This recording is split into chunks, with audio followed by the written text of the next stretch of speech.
So at the beginning of the year, I gave myself a New Year's resolution, I guess you could call it, that I just wanted to feel really comfortable in my body. I wanted to feel like me and my body were one unit, all connected, mind, body, and soul.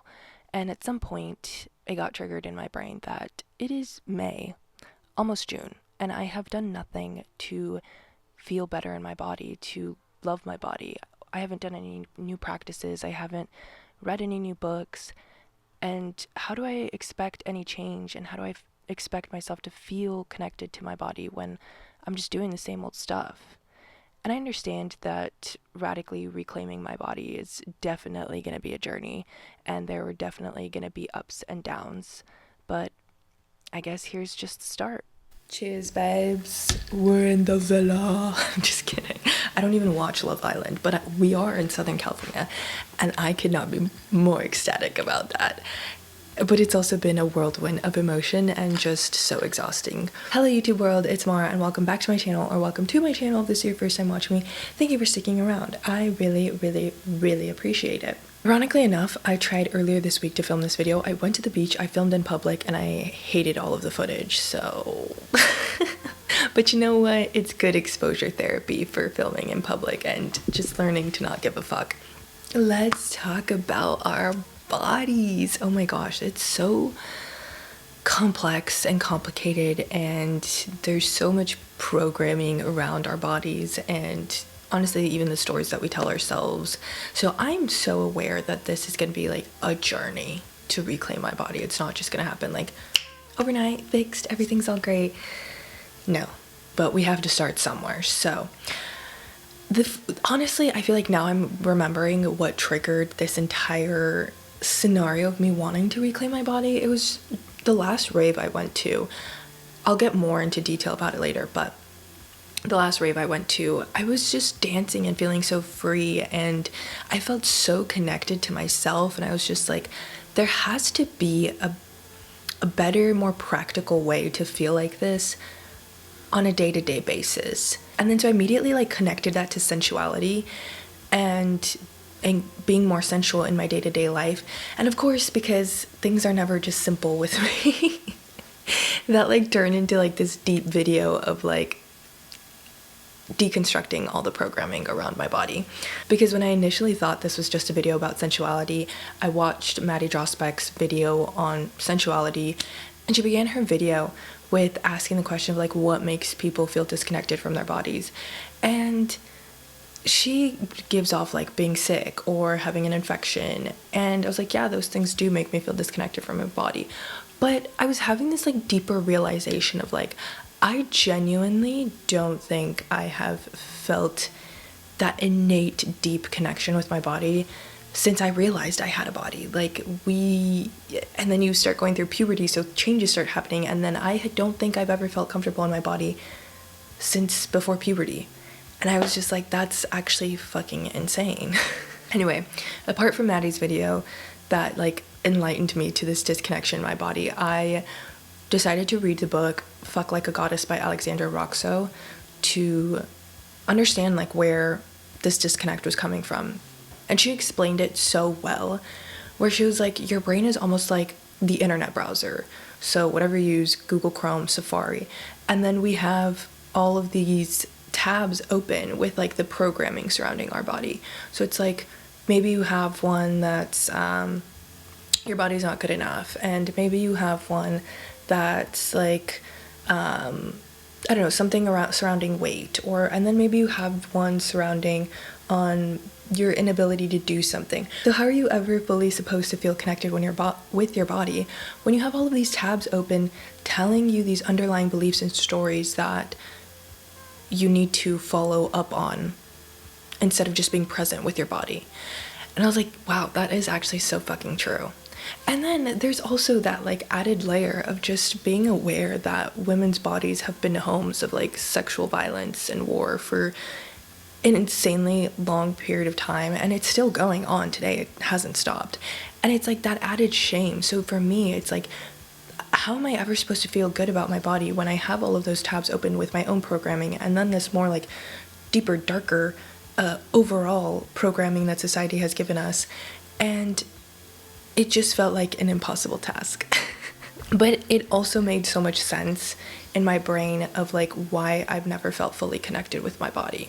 So now begins the process of unpacking my own beliefs around my body. And I don't mean this to say like, oh, what I believed was terrible and horrible.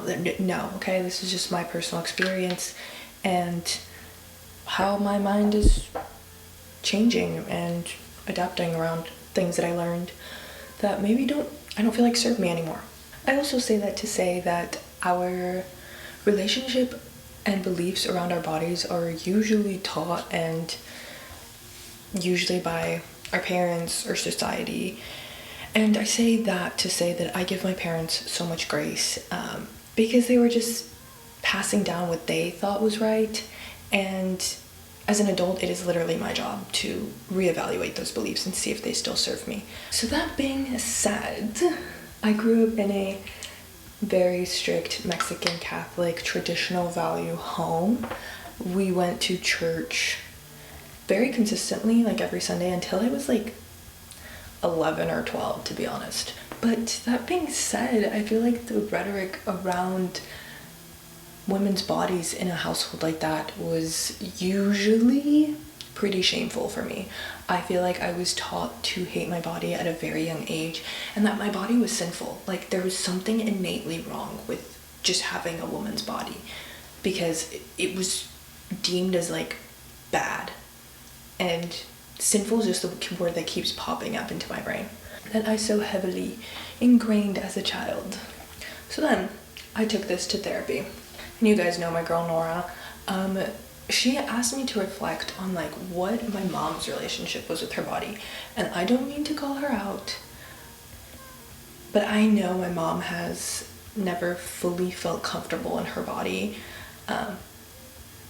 much of the same way that I do. And it's sad when I think about it because I'm just like, dang, these ideas and ideologies and notions and rhetoric surrounding women's bodies has obviously been going on forever to make us never fully feel good enough. My mom does not talk the best about her body, and again, I give her so much compassion and grace because those are beliefs that are passed down to us and constantly fed from every single angle, that like your body needs to be a size 0 to be perfect, and even then your body's still not perfect enough because now you're all skin and bones and God forbid you don't have any curves. It's like, what the fuck does that even mean? So aside from my strict Mexican Catholic traditional values that taught me to hate my body, I feel like there's obviously always been that rhetoric of like what a woman wears dictates the type of treatment that she should get, and it really blows my mind because that one aligns too closely with my strict Mexican Catholic household beliefs, because growing up in that household you're constantly told to cover up and that not that you're asking for it, but like men will be men type of vibe. So it's better for you to be safe and cover up than to elicit that kind of disgusting behavior. And that's where I'm kind of starting to realize it's all fucking wrong. Like I've known it's wrong, but it's connecting to the dots of like how deeply ingrained it is in me. And like again, I feel the need to say this, where like I respect my strict Mexican Catholic traditional values that I grew up in, because I think for a certain period of time they did keep me safe and they protected me. But now I feel like I am realizing my power of choice, and I feel like all of the ideology around women's bodies and the way to describe women's bodies and the way that I describe my own body, I've never chosen that. I've never chosen the words to describe my body. I have just looked at molds that have already been assigned to us, and I have picked the one that I think I want to be and the one that I think would give me the best bang for my buck. I don't know a better way to say that, you know? Where like I align well and I won't be bullied, I won't be made fun of. that one will keep me safe. And it's like, I don't want to necessarily keep myself safe anymore. I want to fully be able to express myself in every way, shape, and form. And understand that I'm adult enough and capable of handling the consequences of my choices. I hope I'm explaining this well, where I mean, like, those beliefs kept me safe in a time when my parents couldn't be like a hawk looking over me and making sure that, like, I'm safe. But now I'm adult enough to keep myself safe. So I have the power of choice, and I have the power to remove myself from situations where I don't feel safe. So I have the power to describe my body the way I want to, and to dress the way that I want to, and not engage in things that I don't want to be in, you know? So that's where I mean, like, it's not necessarily about safety for me anymore, because I know I can keep myself safe. So now let me express myself as fully as I want. Period. And now moving on to something that really made it click for me from Alexandra Roxo's book, was she explained how Halloween was originally meant to allow children to dress up as their biggest fears, to let them see that, like, oh, you know, a witch isn't that scary, or a goblin isn't that scary, or whatever the heck their fears are. Obviously with time that tradition has been lost, but she was like, isn't it ironic that most women and girls just want to dress up like sluts for Halloween and just wear the tiniest clothes? And it hit me so hard, because that's what I feel like made me be so obsessed with raving, because I got to wear the tiniest clothes and frolic in fields and dance all night and feel so free and feel like you're almost in a safe environment, mainly because raving was very known for being plur. I feel like that has really changed now because it's become so mainstream, but at least in the times that I went, I was surrounded with good people, and we were all just like making sure we took care of each other, and the community itself did feel plur. But I feel like that's what then triggered that thought pattern in the last rave that I went to, where I was like, there has to be a more practical, sustainable way to feel this good about myself and this connected to my body without having to attend these festivals all the time, because also that's so ungodly expensive.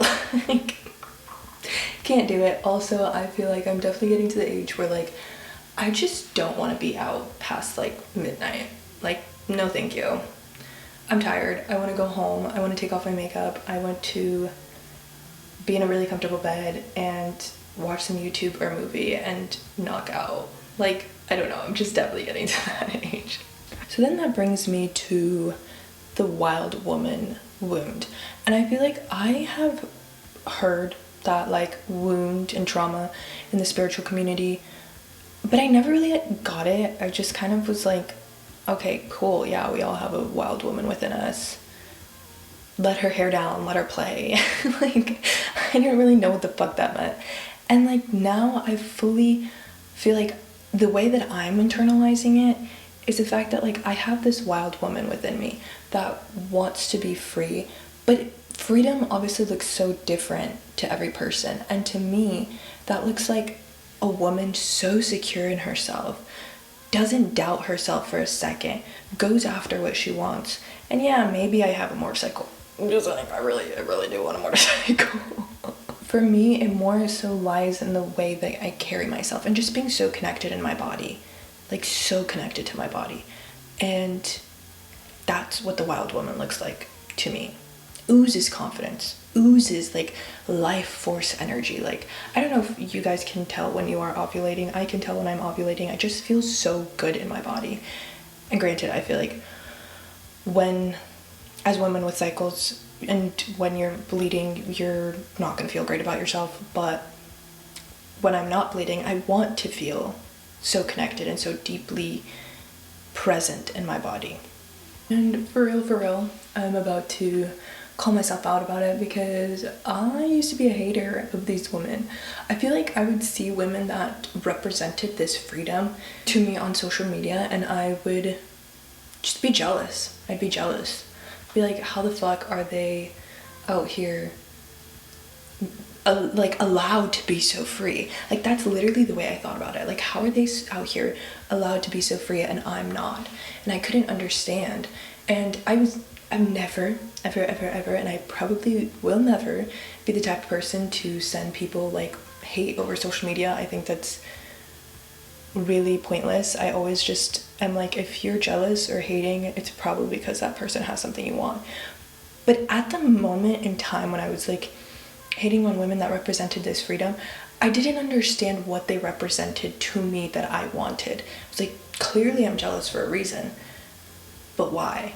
And now that I look back, I'm like, it's that. They represented this resilience to not conform or be tamed by society's ideology about women, this freedom and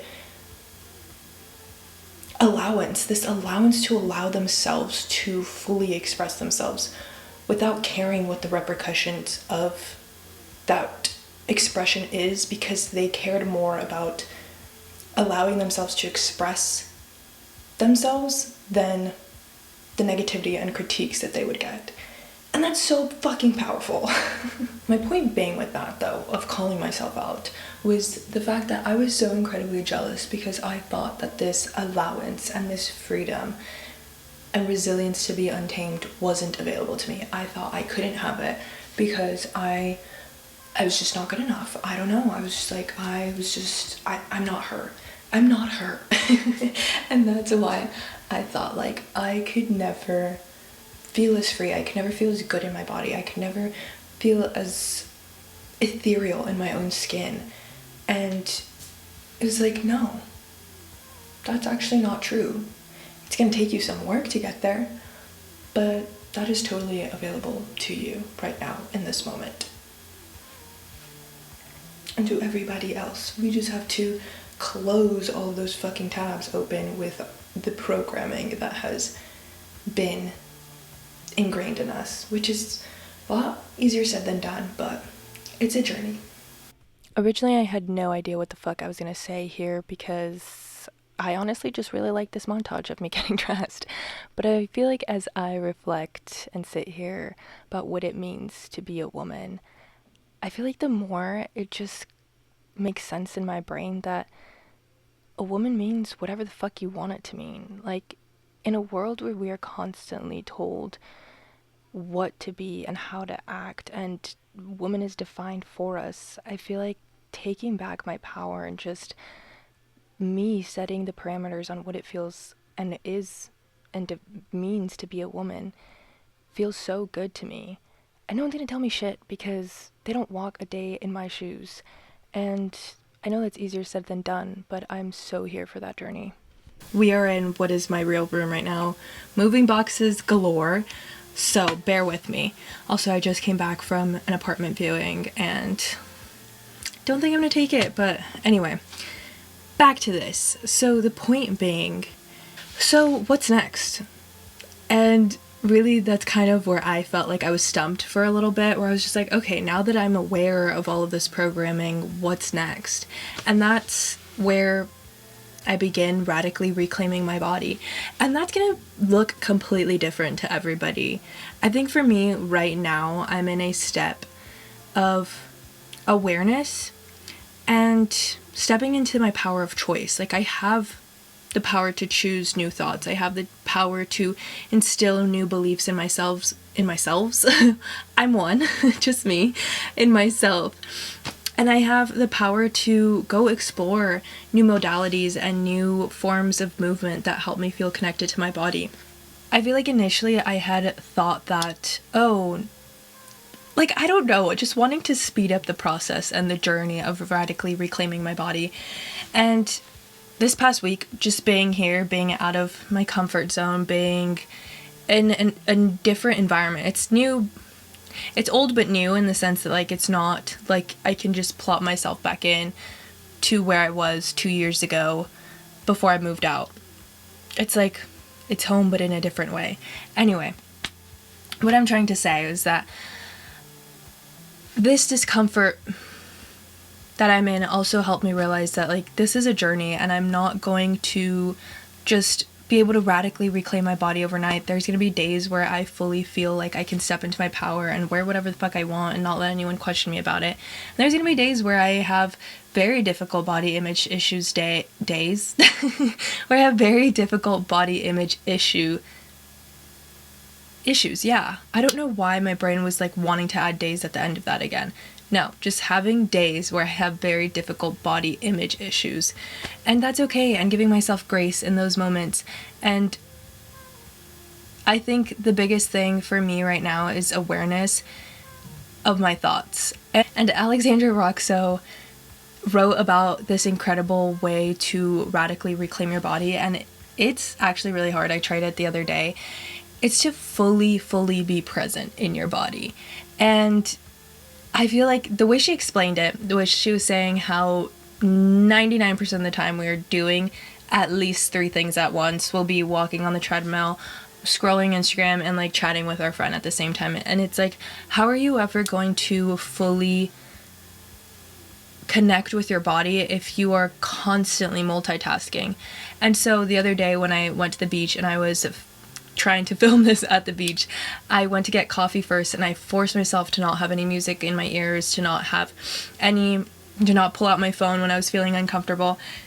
And I was so uncomfortable, but I feel like that discomfort is so beautiful because it really allowed me to see, like, to fully feel all my senses. I feel like most of the time we are just shutting down most of our senses or overstimulating them with noise, so we don't have to be fully aware of all of our senses. And to be able to fully utilize all of your senses is so wonderful. I feel like I said senses like 5,000 times, which I guess in a really nice way, like, really ties everything back together to the original point of this video, which was me wanting to feel more sensual in my everyday life. And a huge part of that is just being present and not disconnecting, and literally putting the phone away every now and again, and staying off the internet, which is so much easier said than done. But I'm genuinely going to try and make that a practice of just not pulling out my phone every time I'm feeling uncomfortable or awkward in public. And another practice that I definitely want to try, which I feel like I've seen quite a few like social media influencers try it, is pole dancing. I feel like that is something that I feel like dance in general, that's why I literally fell in love with raving, but dancing in general I feel like makes me feel so connected to my body. And I think even just like having small practices in the morning of like putting on your favorite song and like ugly dancing just to yourself is so wonderful and makes me feel so connected to my body. So I feel like I want to incorporate dance way more into my life. And I don't know, I may or may not make this into a series and like drop in videos every now and again of like how I'm feeling or doing with radically reclaiming my body. But for now, I feel like just where I leave you off. I hope you enjoyed the video, and I'll see you guys in the next one. Peace and blessings. Bye!